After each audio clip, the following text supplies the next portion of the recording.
guys, and welcome to the Sunday Beginner Series, where each Sunday I cover topics to help beginners build a great foundation into this awesome sport of lockpicking. And to carry on from the last two videos, we're up to part 3 of making a challenge lock and going through it step by step. So as you know, we did all the key pins and hand cut our key for it. So it's got some pretty nice bitting on it.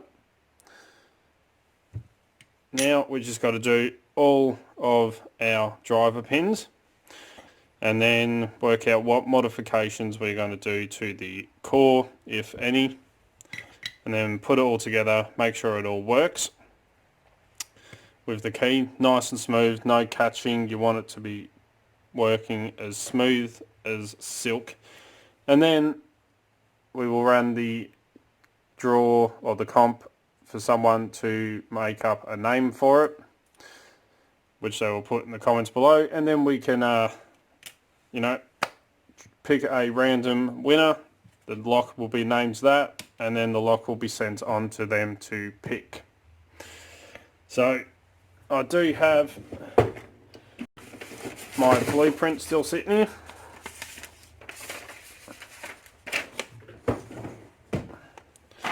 Of how I go about when I make all my challenge locks. Now we've got the driver pins. So I've got a standard, but then I was thinking, we've got a high cut right at the front there. So it's a good chance of oversetting. So I might put a single little serration on that pin just to... Oh, actually no, the key pin was the overset feature. So I'm going to leave that first one standard, the first driver standard. That way there's not too much flop in the core. If you do all security pins, and there's a lot of flop in your core, whereas the standard keeps it nice. And still, then I'm going to freehand. We'll do like a serrated spool or something for 3. We'll do a spool for 4, serrated for 5, and then I was thinking about serrated spool mix for number 6, the driver, but then I thought I've got some spare floating wafer pins that I made, and I should have them somewhere here. Where did I put them?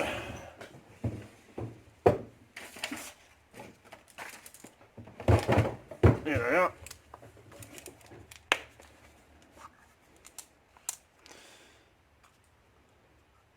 So I've got a spool floating pin, so with a single serration on it. So I might use that one, or I'm telling you, I have one that's got a ball in it, which does move. Come on, find a better way of holding this.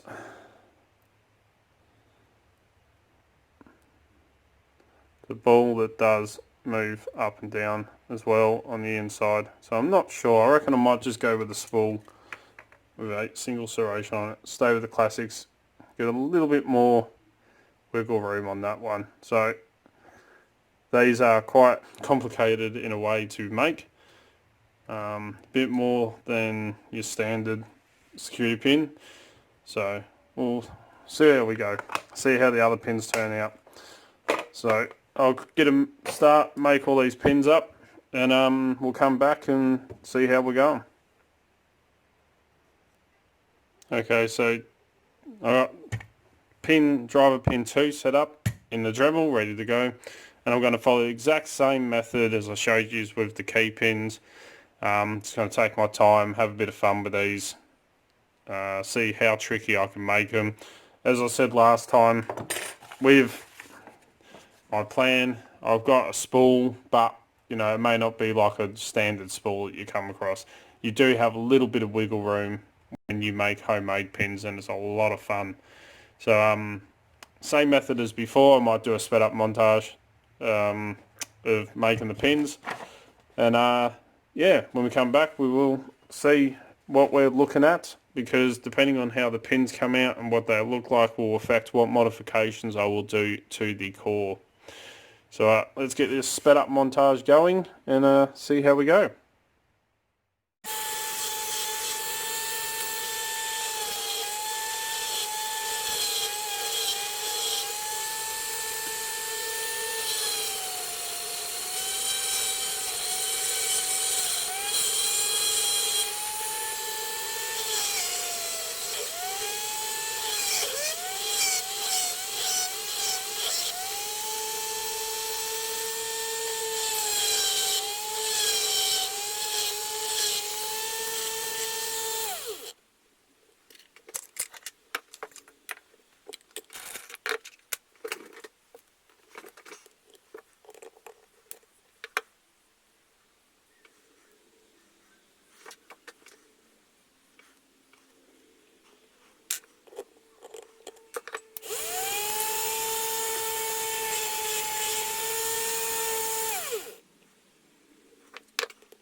Okay, so got all my pins done, and we can have a close-up look.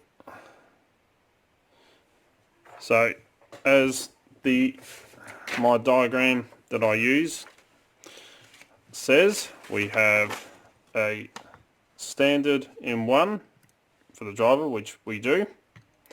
Then we had a freehand pin in 2, and that's what I come up with. So a little bit of freehand work.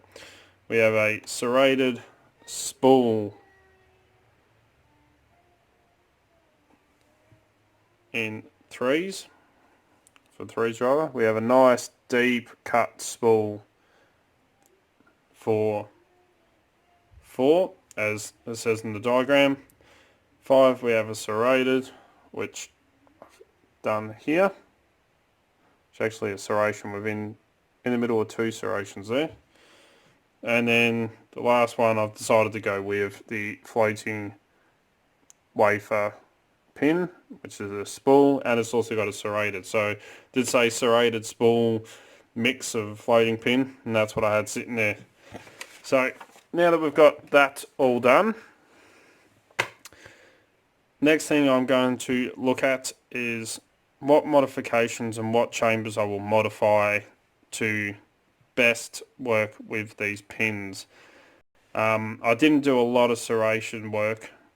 It's a lot more spool style work, and the serrations aren't really going to work that well, I don't think. So I'm just going to do a very basic undercut. I don't want to go making this all undercut. I'm just going to do a couple that will really make this a lot trickier. So since we have a spooled wafer pin in 6, I'll probably undercut chamber 6, chamber 4 and 3. So I'll do 3, 4 and 6 with undercuts. I don't think I'll do any threading in this, so I'll show you how I do the undercuts. So I'll pause this, get everything set up, and we'll be back to it. Okay, so I lock my core into the vise so it won't move around, and then I get my Dremel piece, my Dremel pencil grip, and I've got a very small engraving ball that I use, just small enough so that it will fit into the chambers. So I think it's about a 2mm. There's no measurements on this, and it comes with my Dremel. So I use that because it has a nice sharp edge just on the top, and it creates a nice little undercut. Now, when you do undercuts, you've got to be very, very careful that you don't slip and take a chunk out the side of your chamber. And what I like to do is I like to leave mine, or go as close as I can to the very top of the chamber, so the undercut. So say that's the top lip just here of the core. I'll try and get it, if I can get this turn around the right way. I'll try and cut it about there. So there's a very, very small lip right on the top just here, so it catches. So we said we're going to do 6, 3 and 4. So I'm going to start off on one side, and I'll zoom out so you can see a bit better. And I like to put my Dremel up to 3, make sure it's nice and fast. Try and do this in a way where I'm not blocking you.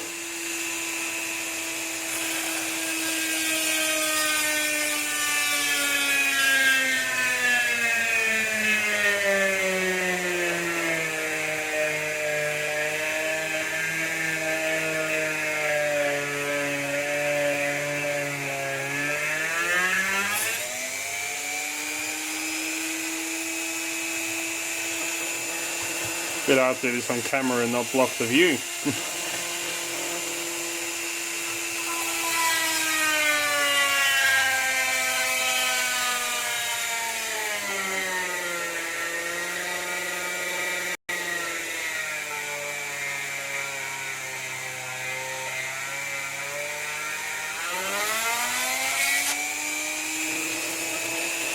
Went a little bit high just there, just a smidgen. I'll turn it around and do the other side.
take my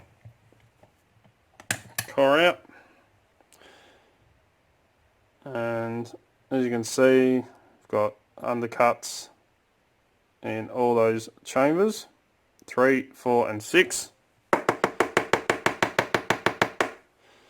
Dust out all that. I like to just give mine, just make sure it's nice, neat finish on top. Little sand with some 1000 grit just to clean off any burrs.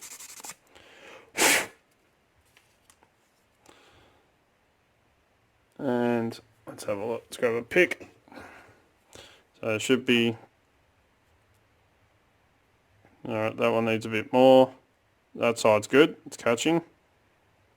That side's alright. And that one, 6 is done alright. So I need a little bit more work on that side on 3. So I'll pause that and we'll get to it. Okay, so the core is now all modified. I fixed up those undercuts just on the other side there, so now it does catch. Nice little lip in there, like that. And same on there, and 6. So, got it all modified, all ready. Next thing I like to do, sometimes these undercuts can be annoying, the key pins will catch. So I always double check first, make sure that my pins will slide freely up and down in the lock. So I've got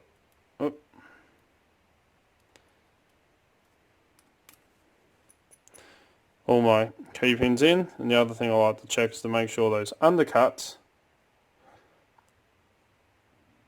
are sitting nicely. So that's why I didn't worry about 5, because that key pin is right up close to the top, and 1 is the same, and 2 there's only a little bit, but 6, 3 and 4 have plenty of room for those undercuts to work nicely. So let's put the key in and make sure those key pins will slide. Like that. So it works nicely. There is a little bit of wiggle, but come on, there's a little bit of wiggle on that one, as you can see. But once they're all in the chambers, it's straight up and down, so it'll work nicely. But perfect.